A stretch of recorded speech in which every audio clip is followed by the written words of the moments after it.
मित्रों नमस्कार, आप सभी का स्वागत है। मित्रों, अगर किसी भी व्यक्ति को ऐसा लगता है कि वह अपने जीवन में सारे काम निष्ठा से कर रहा है, सारे काम ईमानदारी से कर रहा है, उसके बावजूद भी उसको हर जगह अपयश ही मिल रहा है, जहाँ पर वह व्यक्ति सारे काम सच्चाई के साथ कर रहा है और ईमानदारी के साथ काम करने के बाद भी, मेहनत के साथ काम करने के बाद भी उसका फल कोई दूसरा ले जा रहा है और उस व्यक्ति को बार बार अपयश मिल रही है। भाग्य उसका कहीं से भी साथ नहीं दे रहा है, मेहनत वो ज़्यादा कर रहा है पर लाभ उसे बहुत ही नामात्र का मिल रहा है। ऐसी कंडीशन में निश्चित तौर पर व्यक्ति के जीवन में कहीं ना कहीं दुर्भाग्य अधिक रूप में होता है, उसकी कुंडली में कोई ना कोई बड़ा दोष होता है जिसके कारण ऐसा होता है।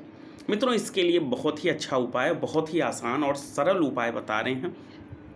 इसके लिए ऐसे व्यक्तियों को किसी भी महीने की शुक्ल पक्ष के पहले रविवार को, फिर से सुनिए, किसी भी महीने के शुक्ल पक्ष के प्रथम रविवार को आपको प्रातःकाल किसी भी सफ़ेद मदार के वृक्ष के पास जाना है। सफ़ेद मदार को श्वेतार्क भी कहते हैं, श्वेत आक भी कहते हैं। ये हर जगह पर, लगभग हर गांव के खेत खलिहान में लगा मिल जाता है। बहुत सारे लोग इसको अपने घर पर भी लगाए रखते हैं। ऐसा वृक्ष का चुनाव करना है जो कि कहीं एकांत में अच्छे से फला फूला हो, वृक्ष किसी भी तरीके का, वृक्ष में कोई भी रोग ना लगा हो, यानी कि बिल्कुल अच्छे से वो वृक्ष तैयार हो, बिल्कुल हरा भरा हो, सूखापन उस वृक्ष में नहीं होना चाहिए और साफ़ सुथरी जगह पर हो, या गंदी जगह पे भी अगर झाड़ झंखाड़ में भी है तो वहाँ पर भी वृक्ष बिल्कुल सफाई के साथ होना चाहिए। वृक्ष के जो पत्ते हैं बिल्कुल चमकते होने चाहिए, वृक्ष में जो फूल हैं बिल्कुल खिले होने चाहिए। ऐसे ही वृक्ष का चुनाव करना है। उस सफ़ेद आक के वृक्ष के पास, यानी सफ़ेद मदार के वृक्ष के पास जा कर के आपको धूप दीप कपूर वहाँ जलाना है और उस वृक्ष से प्रार्थना करनी है कि हम आपकी जड़ को लेने आए हैं, हमारी ये समस्या है, ये दूर हो हमारे जीवन से, इसके लिए हम आपकी जड़ को लेने आए हुए हैं और आप अपना पूरा शक्ति और पूरा आशीर्वाद अपनी जड़ में दें जिससे कि ये हम प्राप्त कर सकें, और इसे प्राप्त करने के लिए हमें आप स्वीकृति भी प्रदान करें।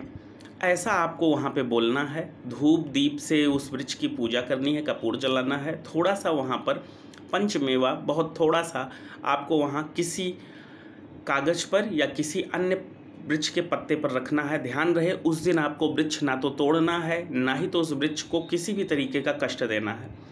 उसके बाद फिर आप एक हफ्ते के बाद फिर से अगले रविवार को जाएंगे और प्रातःकाल उस वृक्ष की थोड़ी सी जड़ जमीन के नीचे से खन करके थोड़ी सी जड़ निकाल लेंगे। ध्यान रहे जो ये जड़ खनेंगे ये लकड़ी के किसी औजार से खनेंगे, लेकिन इसमें लोहे का कोई औजार यूज नहीं करना है। लकड़ी का औजार हो या कोई अन्य धातु का औजार हो चलेगा, लेकिन लोहे का औजार नहीं चलेगा। और फिर खन करके आपको वो जड़ थोड़ा सा भाग, लगभग 2 इंच का टुकड़ा लेके आना है। अपने दाहिने हाथ की कानी उंगली के बराबर, छोटी उंगली लिटिल फिंगर के बराबर मोटाई होनी चाहिए और 2 इंच जैसी लंबाई होनी चाहिए। इतना टुकड़ा आपको लेके आना है। जहाँ से भूमि आप खने होंगे उस जगह को फिर से उसी मिट्टी से आपको भर देना है और इस जड़ को लेके आपको घर चले आना है। फिर घर आकर के उसको आपको गंगा जल से साफ़ करना है, धुलना है। उसके बाद उसको एक सफ़ेद कपड़े में आपको कर लेना है। अच्छे से कपड़े में रख करके लिपेट लीजिएगा, धूप दीप उस पर करके, और उस जड़ को प्रणाम करिएगा। उस जड़ में सूर्य भगवान की शक्ति का वास होता है। इसके अतिरिक्त अन्य भी देवी देवताओं, यहाँ तक कि गणेश भगवान की शक्ति का भी वास होता है। फिर इस जड़ को आपको हमेशा अपने पास रखना है। संभव हो तो ऊपर की जेब में रखें या गले में एक लाल रंग के धागे में करके आप इसको धारण कर लें, या अपने दाहिने हाथ की भुजा पे। यदि स्त्रियां कर रही हैं तो बाएं हाथ की भुजा पे धारण करेंगे, यदि पुरुष कर रहे हैं तो दाहिने हाथ की भुजा में धारण करेंगे।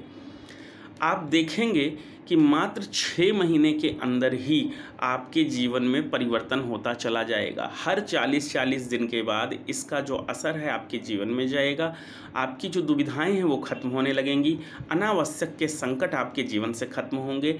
आपकी मेहनत का पूरा लाभ आपको प्राप्त होगा। आप चमत्कारिक लाभ प्राप्त करेंगे। मित्रों, आज के लिए इतना ही। जय महादेव।